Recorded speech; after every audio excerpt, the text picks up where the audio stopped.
So in this question, we're given the graph of the derivative of this function f, and we need to figure out which of the following statements must be false. So start with A, says f has no relative extrema. So you'll notice here f prime 0 is 0. So this is actually the point of extrema, local extrema. So A actually must be false. It does have a local extrema. So the answer is A, but I'll go over the others as well. If you look at the interval minus infinity to 0, you'll see f prime x is positive.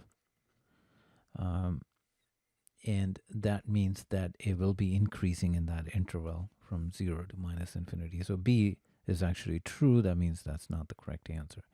C's graph of f is concave down from minus 2 to 2. So you'll see it's going from positive to negative.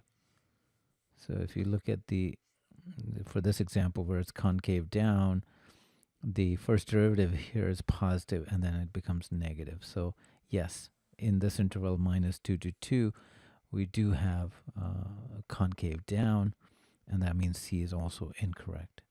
D is graph of f has points of inflection, and yes, you will have both of these 2 points will be points of inflection, because this is where the curvature of the graph will change. So it will become concave down to concave up on both of these points at x equal to minus 2 and 2.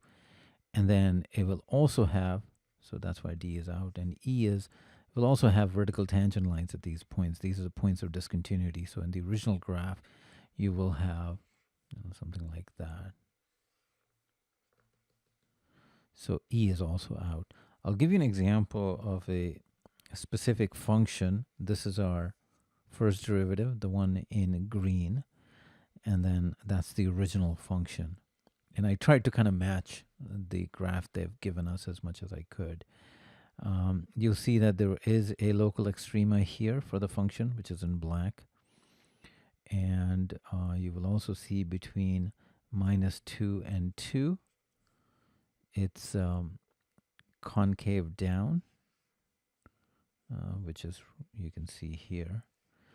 And then also has points of inflection at minus 2 and 2. You can see its curvature is changing.